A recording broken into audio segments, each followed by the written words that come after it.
Hindi makapaniwala ang mga katrabaho ko na nakipagrelasyon ako sa matandang babae.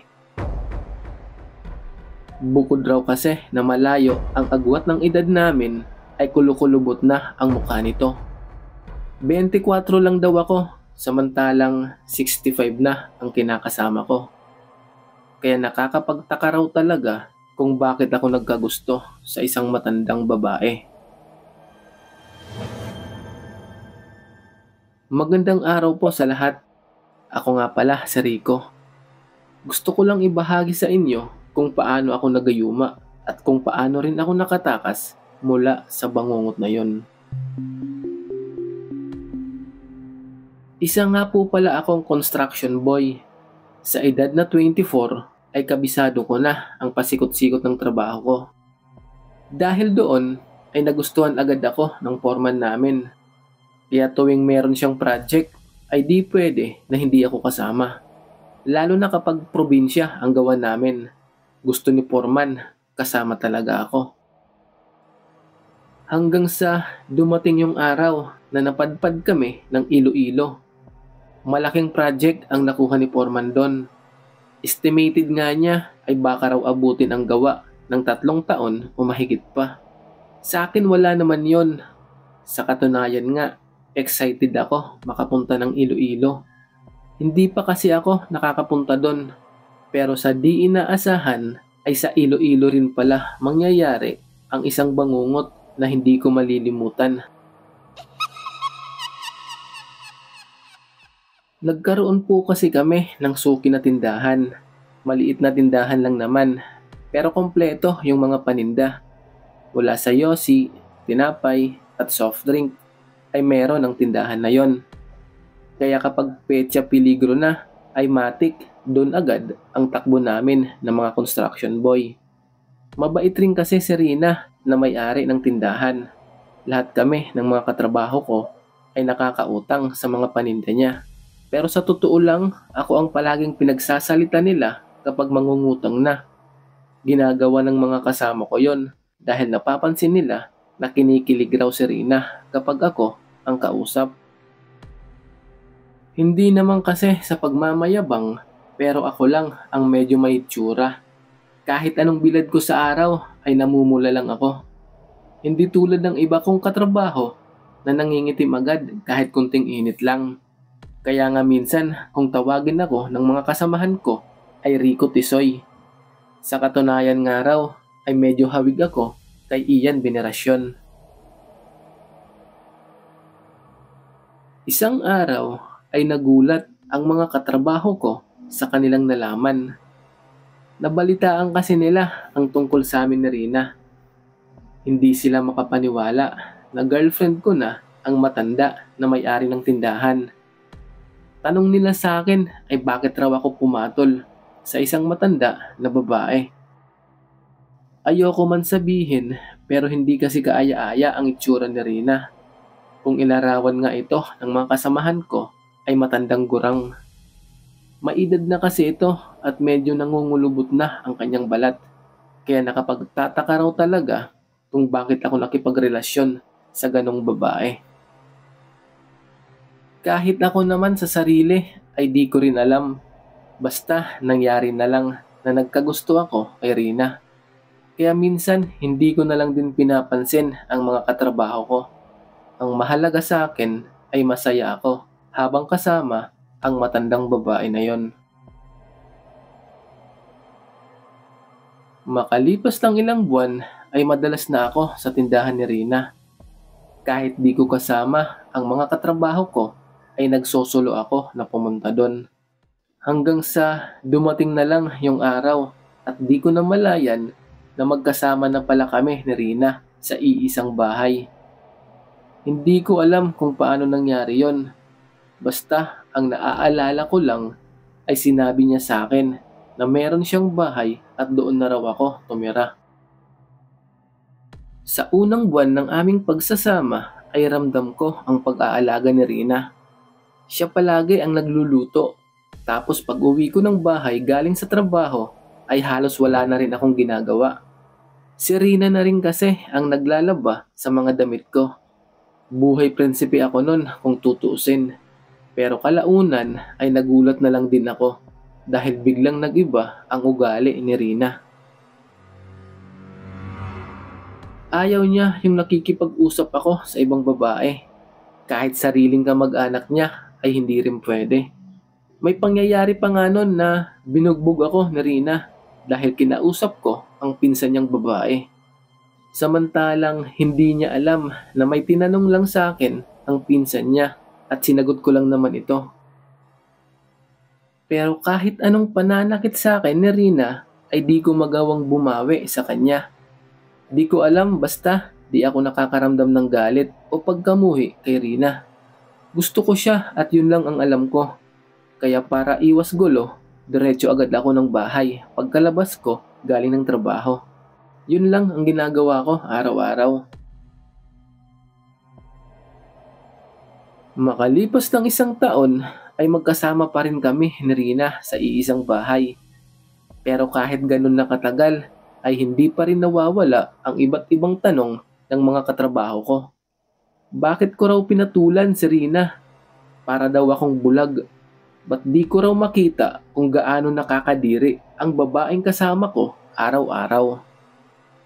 Hanggang sa di inaasahan ay dumating yung araw at biglang nasagot ang mga katanungan na yon. May matandang lalaki kasi ang nagawi doon sa pinagtatrabahuan ko. Naglalako si tatay ng kamote Q na pangmeryenda. Bumili ang mga katrabaho ko kaya napabili na rin ako. Sakto naman kasi at break time namin nun sa hapon. Habang kumakain ako ng kamote Q ay napansin ko naman na panay tingin sa akin si tatay. Hindi kasi ito umalis agad dahil nagbabaka sakali na meron pang bibili sa paninda niya. Kaya dun muna siya pumwesto sa gilid ng kalsada na kung saan naroon din kami na kumakain ng mga katrabaho ko. Ilang minuto pa ang nagdaan ay bumalik na ang mga kasamahan ko sa kani-kanilang trabaho. Kaya ang nangyari ay naiwan akong mag-isa doon sa labas. Nung napalingon ulit ako kay tatay ay ganoon pa rin ang tingin niya papunta sa akin. Parang may kakaiba talaga, sabi ko nun sa sarili. Pero hinayaan ko na lang din at nagpasya akong bumalik na lang sa trabaho ko. Nung akmang aalis na sana ako ay lumapit bigla sa akin si tatay. Sabi ko pa nga nun sa kanya ay hindi na po ako bibili ng kamote Q. Pero di niya pinansin ang sinabi ko na yon. Bagkos, tinanong niya ako kung taga saan raw ako at kung matagal na ako na naninirahan sa Iloilo. Sabi ko naman ay mahigit 1 taon pa lang, tsaka dayo lang ako, hindi talaga taga Iloilo. Matapos niya ako marinig ay nagsalita ulit si tatay. Sa puntong iyon ay kinilabutan ako sa mga sinabi niya.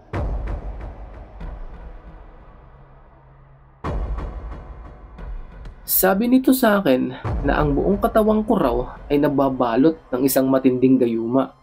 Gayuma na galing raw sa matandang babae.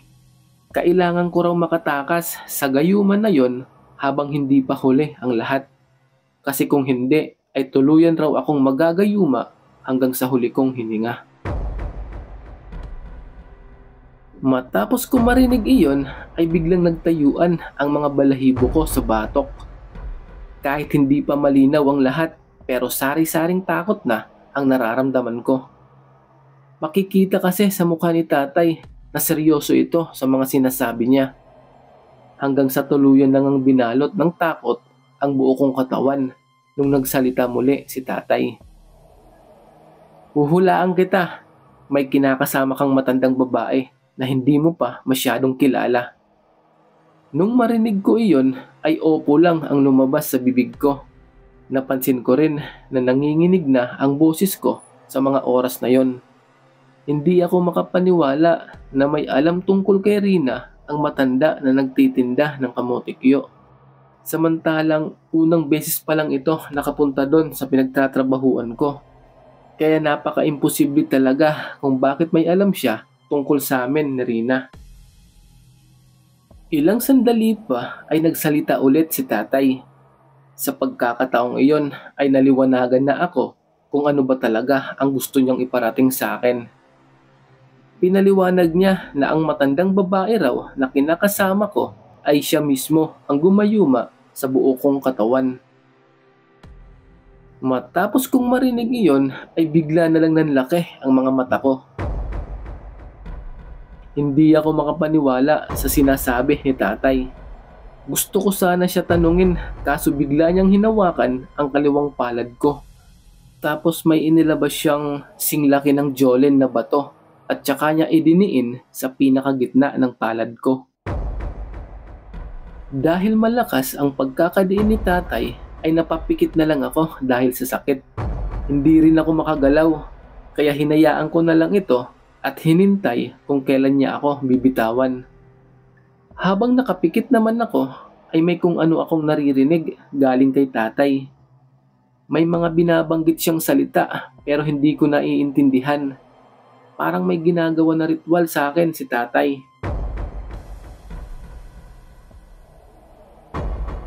Di nagtagal ay biglang tumahimik sa paligid ko.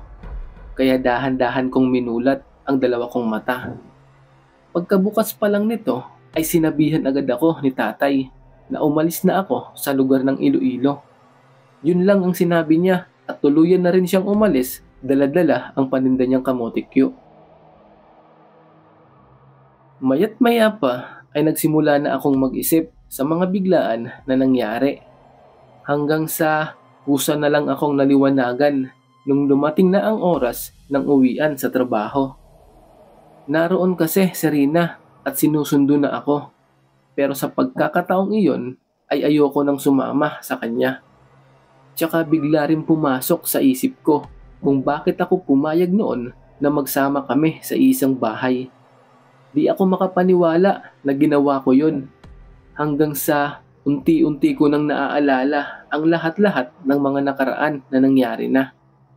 Halos masuka ako nung pumasok sa isip ko yung mga ginawa namin noon ni Rina bilang magkasintahan.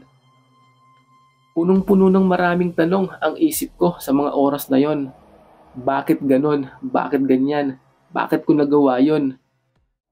Hanggang sa lumapit sa akin si Ariel na katrabaho ko at sinabihan ako, "Pre, nagayuma ka." Kaya pala si Ariel lang ang bukod tanging hindi nagtatanong patungkol sa amin ni Rina. Alam niya pala kung ano ang nangyayari. Hanggang sa bigla na lang nagdugtong-dugtong sa isipan ko ang lahat-lahat ng mga nangyari. Naalala ko rin yung soft drink na ininom ko noon sa tindahan ni Rina. Nagtataka kasi ako noon dahil kakaiba yung lasa. Kaya malakas ang kutob ko na doon hinalo ni Rina yung gayuma na pinainom sa akin. Kinabukasan ay maaga akong nagpaalam kay Foreman. Sabi ko sa kanya ay uuwi muna ako. Nagdahilan lang ako na fiesta sa probinsya namin. Pero yung totoo, ayoko na talaga tapusin yung project sa Iloilo. Masyado akong nandiri sa pangyayari na yon. Pero sa tingin ko naman ay alam din ni Foreman kung ano talaga ang totoo kong dahilan.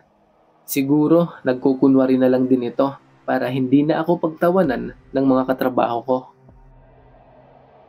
Hindi ko rin kasi masabi sa kanya ng diretsahan. Nakakahiya kasi na umamin na may nakasama akong matanda dahil sa gayuma.